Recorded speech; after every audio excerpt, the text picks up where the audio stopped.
Now, talking to folks about he did not a witness about the story which was happening around that area. We're not talking about the size of the area from reason of that is the protection of the site. And could you tell us the story about your friend, what happened? Well, it was a casual conversation. Can you speak a bit louder, please? Yeah, it was a casual conversation, and there was nothing definite about place, time or anything like that. But it was around this area apparently.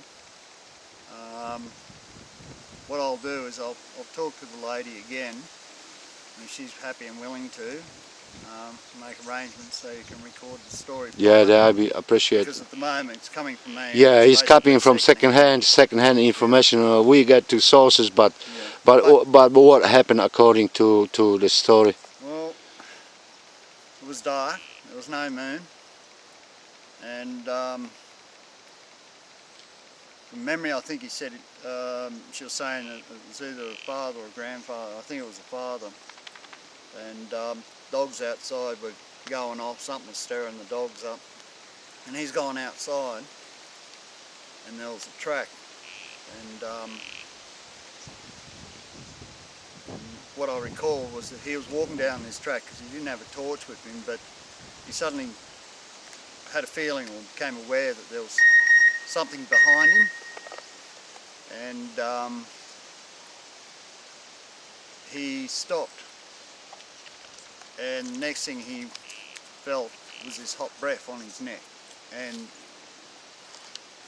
a smell that was pretty bad, and he said this thing was standing right behind him, right up close to him, and had its head just on his shoulder, breathing on his neck. Apparently he wasn't moving, he was pretty well, petrified, I suppose. And this thing just walked around him.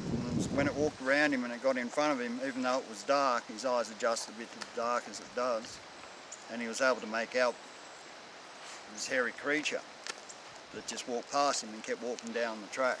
Did you tell the size of how tall that creature would be? No, he didn't. No, she didn't say.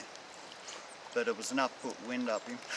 Yeah. But what I'll do, as I said, I'll go. She's away at the moment, and when she comes back into the district, I'll go and have a word with her, and if she's happy to, I'll put her in contact with you.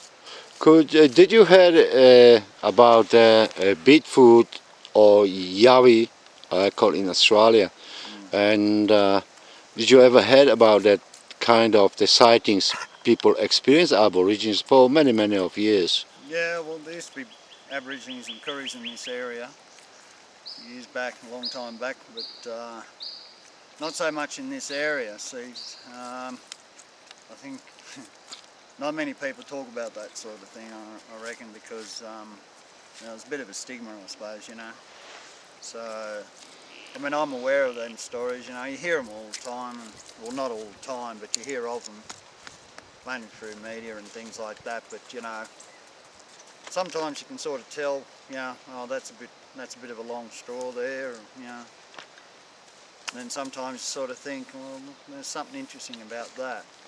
And of course, look, same as all these unusual reports, they're fairly similar. So describe much the same thing. So how is your friend acting? That she is afraid to walk out, or to make her change, or she just took it as an adventure in her lifetime? No, she didn't bother her too much. I think she's not the sort of girl to sort of worry about that sort of thing, How old she is? She'd probably be, she'd be in her mid-30s by now, I suppose. Oh, yeah. I mean, this was only about 12 months ago or so. So we're talking about 2013? Possibly, yeah. And I mean, like I said, I don't know all the details. Yeah, so we try to set up an interview with that lady. Yeah, I'll have a yarn to her. Yeah, thanks very much.